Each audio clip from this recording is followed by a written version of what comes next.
Shalom, selamat pagi semua. Ya, Bapak Ibu, saya senang berjumpa dengan Bapak Ibu sekalian kembali. Ada wajah-wajah baru ya. Terima kasih Tuhan Yesus.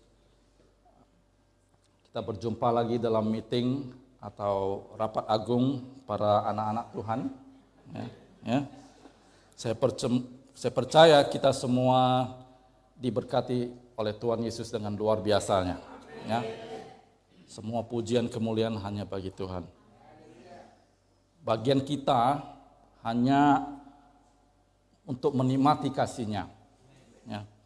Ingatlah selalu bahwa Tuhan tidak pernah katakan bahwa masalahmu adalah masalahmu, masalahku adalah masalahku katanya gitu. Enggak kan? Tapi malah Dia berfirman,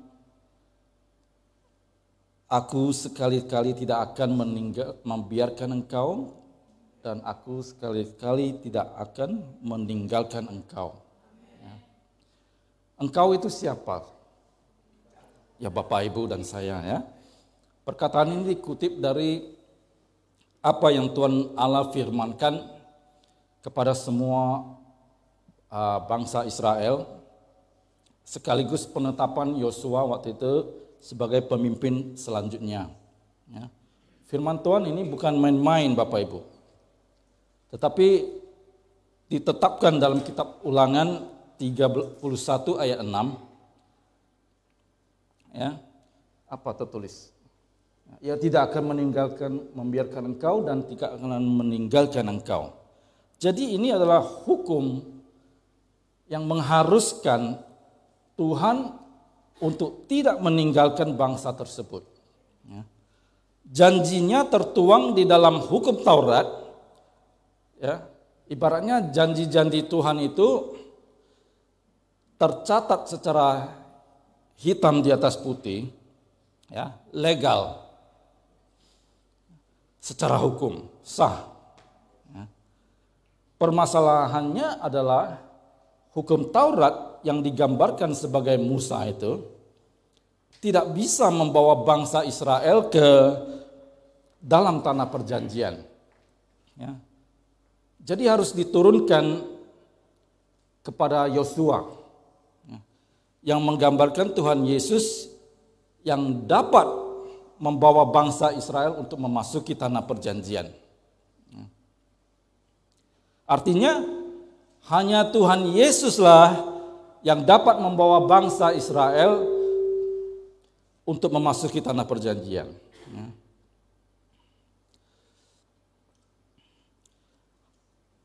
Hanya Tuhan Yesuslah yang berlaku sebagai penggenapan janji kepada anak-anaknya.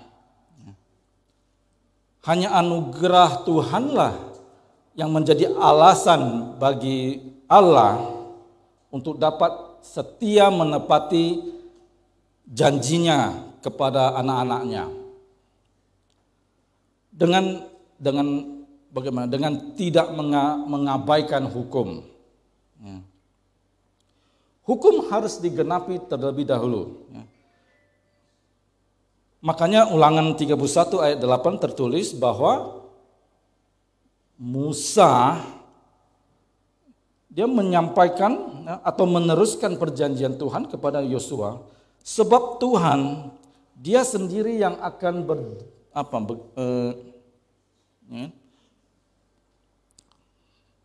Dia sendiri yang akan berjalan di depanmu, katanya kepada Yosua.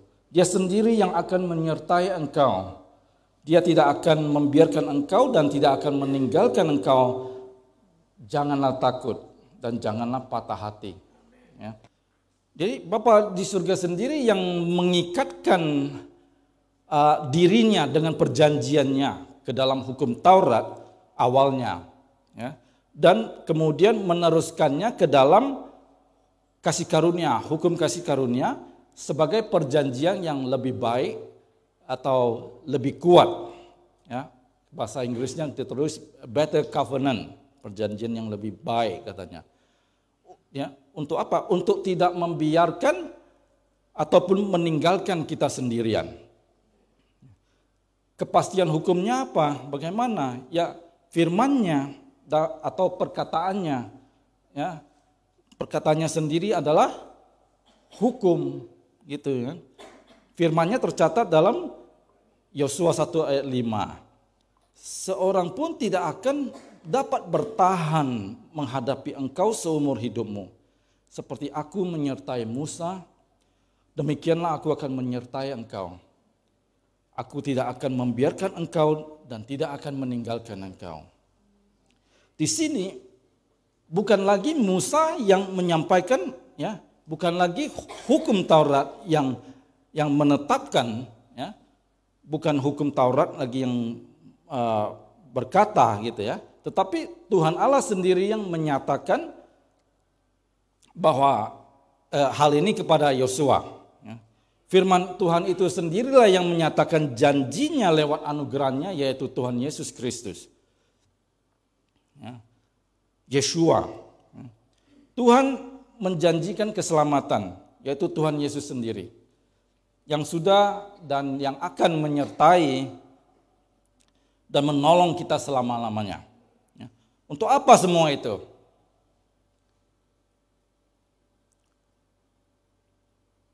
Seperti yang minggu lalu Pastor Iskandar katakan, ya, agar kita dapat memanggil Dia, ya Aba, ya Bapa. Ketika kita nantinya benar-benar sudah sadar bahwa semua itu oleh karena kasih karunia-Nya, barulah kita mampu dengan yakin mengucapkan bahwa Tuhan adalah penolongku. Aku tidak akan takut. Ya. Apa yang dapat dilakukan manusia terhadap aku? Ya. Dengan yakin. Ya. Buktinya sampai detik-detik terakhir pun, ya, tercatat bahwa Tuhan Yesus itu tetap meminta Roh Kudus untuk menemani dan merawat kita. Ya. Jadi kita bukan sekedar meyakinkan diri sendiri, tetapi karena kita benar-benar mengenal Dia. Saya ini juga pengagum orang yang menepati janji, ya.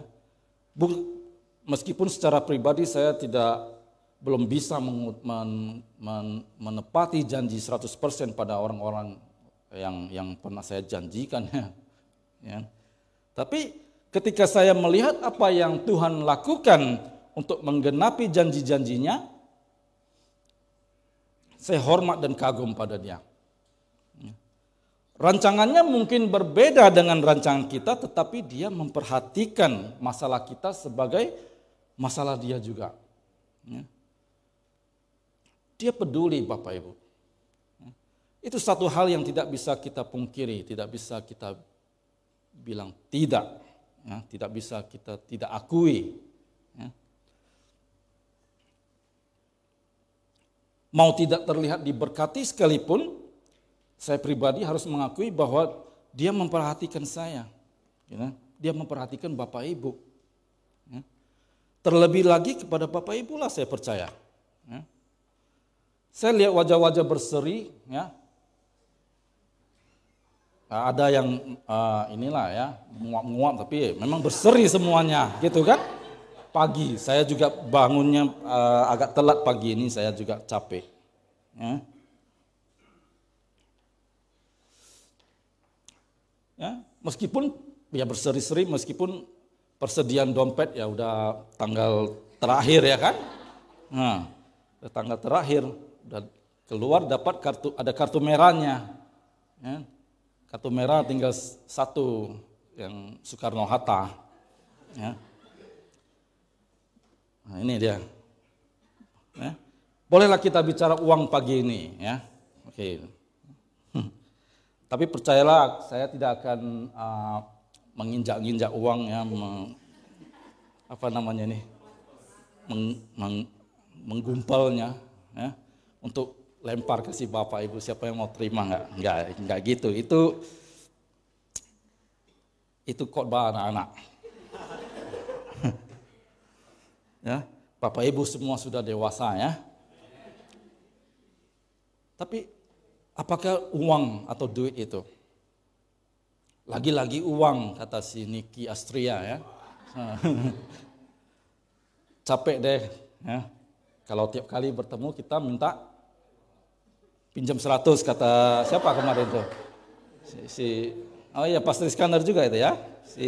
Dari Coldplay itu ya. Coldplay, saya kan ada lihat dia juga.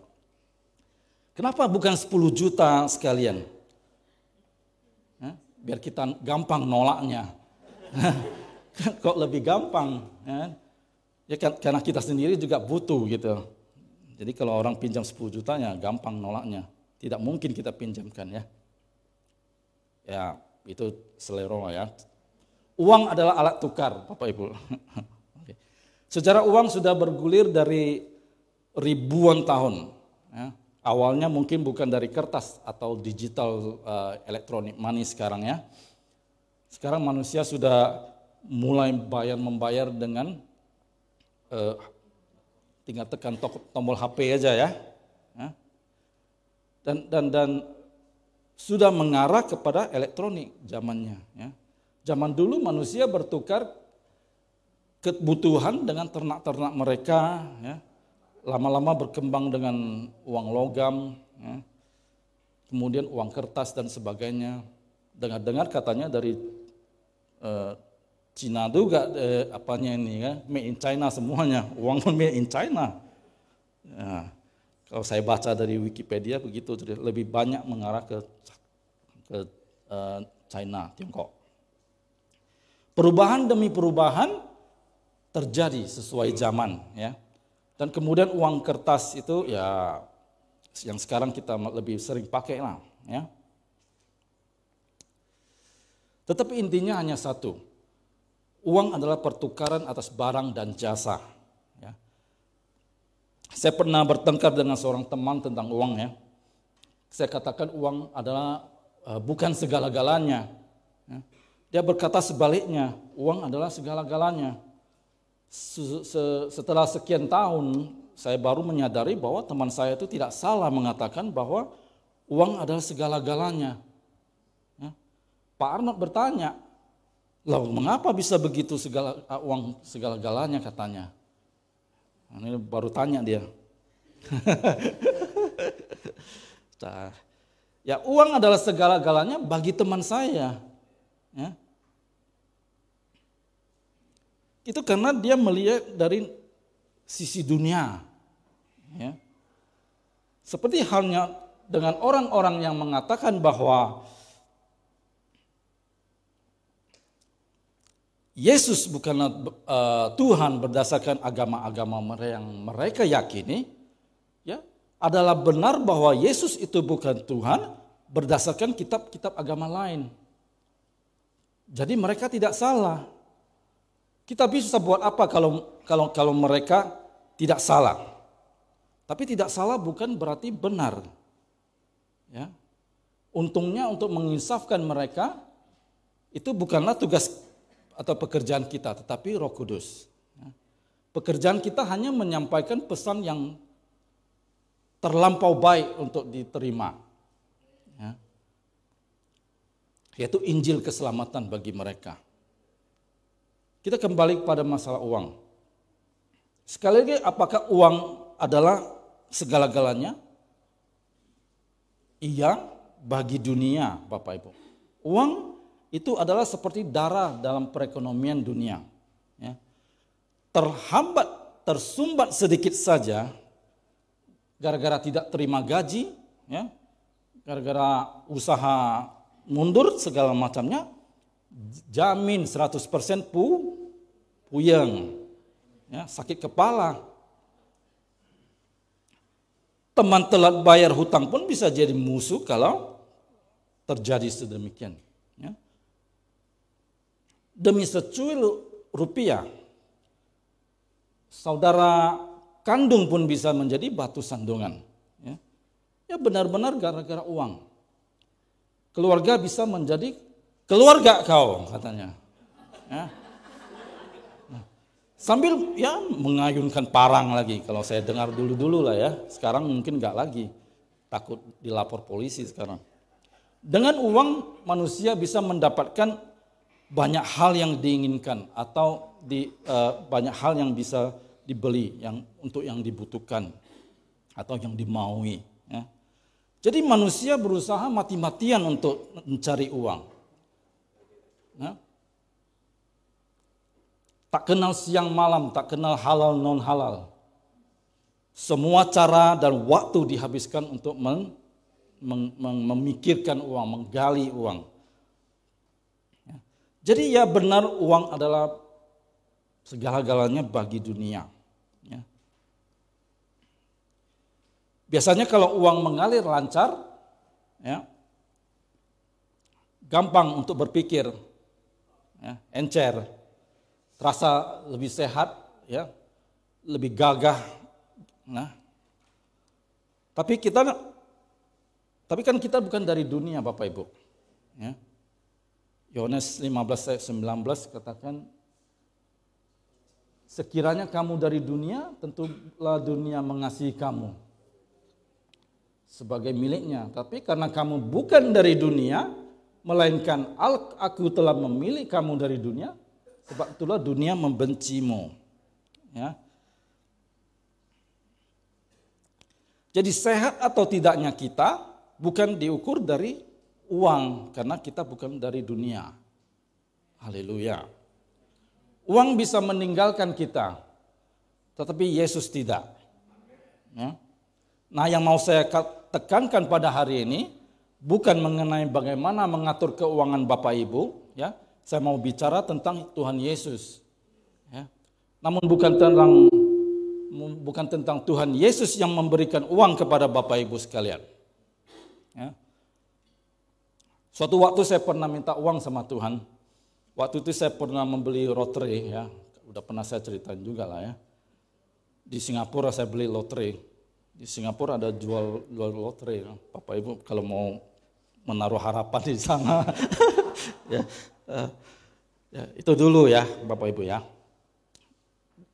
Gaya bicara apapun aku keluarin untuk Tuhan ya.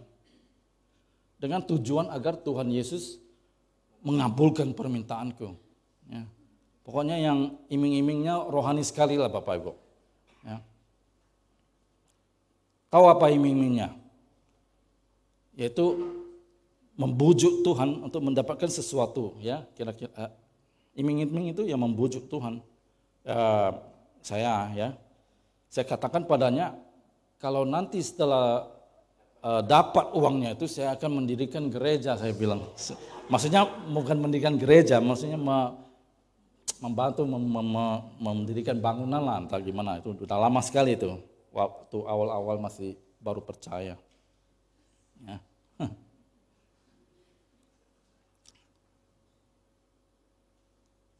Terus apa kata Tuhan? Wow, kudus-kuduslah Yong An gitu. Hah? Apakah Tuhan menjawab saya dengan itu? Tidak. Ya? Dia katakan seperti ini. Yong An, kalau aku ingin memberkati setiap orang percaya dengan cara yang demikian, ya, maka engkau bukan yang pertama katanya. Di belakangmu, ya, di depanmu itu, ya, ada banyak pendeta, banyak misionaris, banyak. Jadi saya pikir-pikir, ya mungkin saya antrian ke entah berapa miliar lah. Ya kan? Nah, jadi dari sana saya terkejut. Saya nggak bisa menceritakan pengalaman itu dengan detailnya karena memang ya. Jadi saya terkejut, jadi saya baru sadar gitu.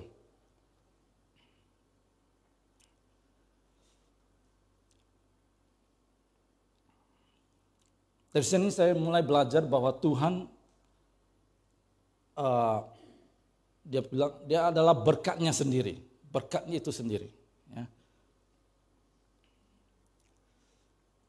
Uang sebenarnya adalah tiruan Bapak Ibu dari dunia, ya, kopian, ya, oleh iblis untuk menipu, ya, mengalihkan pandangan manusia dari Tuhan.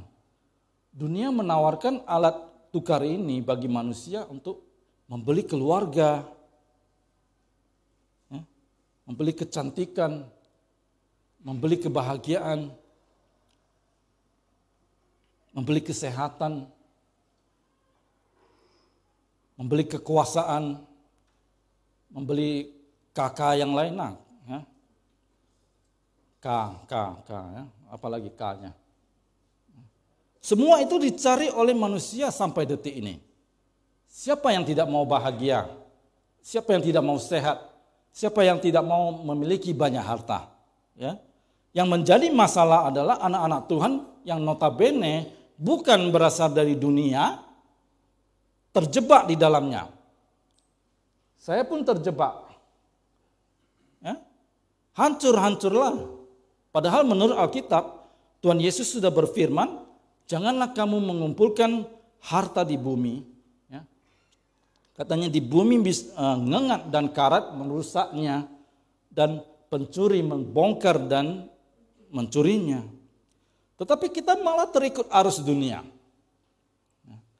Lebih besar perhatian kita terhadap hal mendapatkan uang daripada Tuhan. Saya tidak berkata bahwa uang tidak penting. Saya cuma katakan bahwa uang hanyalah tiruan nilai pertukaran, barter dari surga. Ya. Uang penting nggak? Penting. Ya penting bagi dunia. Ya. Tetapi Tuhan mempunyai alat tukarnya sendiri. Ya.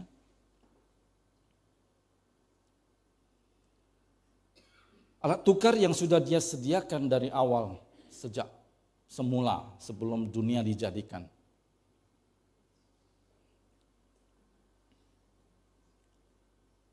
Dia mau kita mengumpulkan harta di surga yang tidak bisa berkarat. Ya. Matius 6 ayat 20, Tuhan Yesus mengatakan, tetapi kumpulkanlah bagimu harta di surga.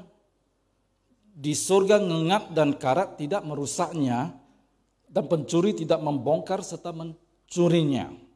Bayangkan Bapak Ibu, orang-orang dunia tidak sadar bahwa mereka menolak Tuhan Yesus sebagai alat pembayaran atas hutang dosa, ya, tetapi malah menerima uang sebagai alat pembayaran. Makanya mereka terus-menerus mengejar uang. Mata mereka lebih melihat yang terlihat. Sehingga hati mereka otomatis dilatih untuk melihat hal-hal yang bisa terlihat saja. Makanya tema tahunan Agape Grace Family ini, ya tema yang tahun ini ya, kita tidak bisa dipahami oleh orang-orang dunia. Hati kita sebagai orang percaya dilatih untuk melihat hal-hal yang tidak terlihat tuh, ya. Kita tidak memakai mata, tetapi hati, betul? Ya. Untuk melihat hal-hal yang berhubungan dengan roh. Kalau kita dapat melihat dengan mata betapa pentingnya uang, alangkah baiknya juga kalau kita bisa belajar untuk mengejar Tuhan dengan hati, mendapatkan Tuhan, mementingkan Tuhan Yesus. Bukankah Dia segala-galanya? Ya. Di dunia uang ada segala-galanya, tapi di surga Tuhan Yesus adalah segala-galanya. Apakah uang dapat ditukarkan dengan kebahagiaan? Dapat, tetapi kebahagiaan yang didapatkan itu adalah kebahagiaan yang dapat berkarat, kebahagiaan yang semu, yang dapat dicuri oleh pencuri orang lain sewaktu-waktu. Ya, pencuri itu kan datang tanpa diizinkan. Kalau diizinkan bukan pencuri namanya. Ya. Hari ini tertawa, besok lusa sudah jatuh air mata. Ya kan? Saya sendiri juga pernah hidup demikian, dari bawah sampai atas. Ya. Kemudian jatuh lagi dari bawah. Bawah lagi. Dicuri semuanya. Sia-sia semuanya. Ya. Rasul Paulus pernah meminta Timotius untuk memperingati orang-orang untuk tidak berharap pada harta kekayaan yang tak menentu. Ya, yang tak menentu di dunia ini. Ya. Sebaliknya, beliau juga meminta orang-orang untuk berharap pada Allah saja.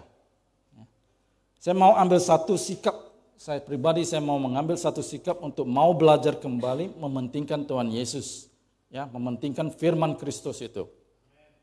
Bapak Ibu juga mau. Marilah kita sama-sama memburu Tuhan Yesus dengan sikap yang sama seperti sewaktu kita mencari uang. Namun dengan hati yang benar.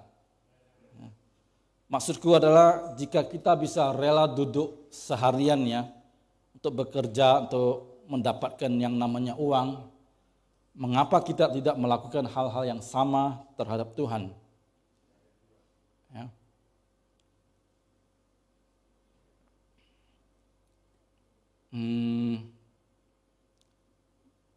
Apa tadi?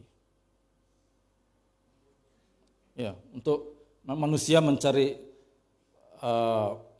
hal-hal yang terlihat,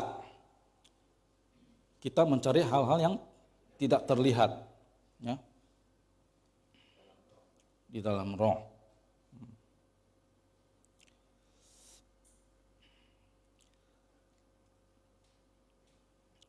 Apa yang dunia tawarkan itu semuanya terlihat nikmat di depan saja, Bapak Ibu. Ternyata semua yang ada di dunia ini hanyalah kopian, jiplakan, sontean dari apa yang ada di surga. Ya. Jadi kita perlu ganti jalur radio kita dari cinta uang kepada cinta Tuhan. Pakai hati kita untuk melihat semua yang tak terlihat yang ada di balik tawaran-tawaran dunia. Selidikilah apakah ada udang di balik batu. Ya. Bijaklah dalam menentukan langkah hidup kita. Marilah kita belajar untuk memberikan dampak yang lebih baik bagi sesama. Ya. Kehidupan yang ditawarkan oleh dunia itu sifatnya semu, Bapak Ibu. Hanya terlihat seperti asli, tapi bukan. Matius 6 ayat 33 katakan, carilah dahulu kerajaan Allah dan kebenarannya. Ini sudah benar. Tidak tercatat bahwa kita harus mencari dahulu uang dan ketenarannya. Ya. Pakailah Yesus Tuhan untuk membeli kebahagiaan dari surga yang tidak bisa berkarat. Tuhan Yesus adalah mata uang surgawi itu. Bukan rupiah, bukan dolar, bukan rupi, bukan ringgit. Kejarlah ibadah itu. Latihlah diri kita beribadah. Itu yang Rasul Paulus sarankan pada Timotius. Dia panggil Timotius itu anak yang sah dalam Kristus, dalam adalah iman. Ya. Seperti Bapak Ibu adalah anak Allah yang sah dalam Yesus Kristus. Ya. Dulu saya ingat ada orang-orang yang ramai membaca buku Pemburu Tuhan. Ya, Pemburu Tuhan ya. Ya. Tapi saya belum pernah baca buku itu ya. Saya rasa saya suka judulnya. Isinya saya tidak tahu. Tapi saya percaya kita memang harus memburu Tuhan. Hasrat kita harus selalu bertaut kepada Tuhan. Menikmati anugerahnya yang sudah duluan Dia berikan. Ya. Ingat ya, saya selalu berbicara dalam konteks Bapak Ibu, kita semua ada di dalam Kristus. Dan Kristus di dalam kita. Ya. Ketika saya katakan kejarlah Tuhan, burulah Tuhan, itu berarti Bapak Ibu tidak lagi tertekan untuk harus mencari Tuhan di mana. Ya. Arti lain yang bisa saya gambarkan mungkin cari makan. Kalau dunia mengajarkan manusia untuk fokus pada uang, loncat dia. Ntar dulu mataku. Oh, jika makanan dunia adalah uang, ya, maka makanan kita adalah Tuhan Yesus Kristus, ya, firman Tuhan. Kalau dunia mengajarkan manusia untuk fokus pada uang, mengapa Tuhan tidak boleh mengajarkan pada anak-anaknya untuk fokus pada Yesus Kristus? Demikian firman Tuhan dalam Matius 6 ayat 24. Tidak seorang pun dapat mengabdi kepada Tuhan, karena jika demikian ia akan membenci yang seorang dan mengasihi yang lain, atau ia akan setia kepada yang seorang dan tidak mengindahkan yang lain.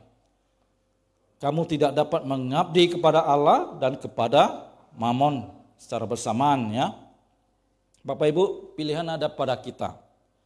Tuhan atau Tuhor. Ya. Maksudku sebagai mempelai Kristus, ya, kita seharusnya fokus pada Mas Yesusnya yang cakap itu, atau malah fokus pada mas kawin itu, mas kawin, ya. Berkat Tuhan ini tidak lari jauh-jauh, Bapak Ibu, ya. Saya percaya semua itu tidak perlu dikejar.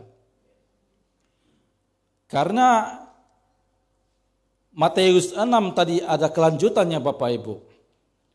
Bahasa Yunaninya dongi tambohonona, ya. Dosude angka ondeng tuhamuna hakuna matata. Haleluya. Artinya apa? Saya juga tidak tahu artinya apa. Tapi untung ada terjemahannya, ya. Yaitu semuanya itu akan ditambahkan kepadamu. Ya. Kata ditambahkan maksudnya adalah ada pribadi lain yang menambahkan, yang sudah ada, ya, ditambahkan kepada kita. Bagaimana caranya untuk percaya bahwa semua itu ditambahkan, bakal ditambahkan pada kita? Ya. Susah loh untuk mempercayai sesuatu yang tidak terlihat. Ya. Tapi Tuhan ada kasih petunjuknya lewat Alkitab. Pakai roha katanya. Ya. Pakai hati. Ya. Pakai hati dong, bukan pakai pinjam 100. Ya. Kalau sudah bicara mengenai hati, itu berarti sudah berkaitan dengan iman. Nah, saya suka terjemahan Alkitab dalam bahasa Indonesia, di mana pemakaian kata iman itu hanya ada dalam Perjanjian Baru. Ya. Itu adalah satu pembedaan yang jelas dengan perbuatan-perbuatan iman dalam Perjanjian Lama. Dalam Perjanjian Lama, untuk dianggap percaya sesuatu itu butuh dicobai, ya, butuh usaha, ya, butuh perintah. Untuk kasus-kasus seperti Nuh, Abraham lah, siapa itu, Musa, ya, dan Rahab dan kawan-kawannya, ya, ketaatan mereka itu sepertinya dicobai terlebih dahulu. Ya. Perbuatan-perbuatan mereka sesudahnya baru diteguhkan sebagai iman di dalam Perjanjian Baru, ya, dalam kitab Ibrani. Karena iman Abraham begini, begitu. Karena iman Rahab begitu begini. Ya. Karena iman. Ya. Saya membacanya karena Yesus. Ya. Penting sekali iman rupanya. Ya. Penting sekali Yesus bagi kita rupanya. Ya. Karena Yesuslah kita akan melihat hal yang tidak mungkin itu menjadi mungkin, ya. Karena Yesuslah kita akan dapat melakukan segala hal. Ya. Karena Yesuslah kita dapat menanggung segala perkara. Ya. Amin. Ya. Saya tidak membesar-besarkan semua ini, Bapak Ibu, ya. Ini bukan perkataan saya. Ya. Ini jelas sekali tertuang dalam Alkitab, ya. Di Alkitab, Bapak Ibu, di Alkitab. Kalau sudah tertulis di atas hitam dan putih, ya, dan kita masih tidak bisa melihatnya, berarti memang gelap sekali. Ya, memang sekarang Alkitab sudah masuk ke dalam HP lah ya dan sebagainya itu. Ada cahaya di layarnya supaya bisa kita baca. Ya. Kalau masih tidak bisa dibaca berarti HP-nya tak ada daya, ya, mati. Ya. Atau malah kita sendiri yang tidak mau pegang HP, Bapak Ibu. HP itu seperti Yesus loh. Terangnya itu membuat kita dapat melihat, ya, mencari segala jenis informasi dan komunikasi. Ya. Cobalah periksa apakah HP Bapak Ibu itu mati atau hidup. Ya. Apakah Yesus kita itu hidup atau mati? Hidup. Mau cari apapun di dalam dunia ini, carilah di dalam Kristus Yesus. Amin.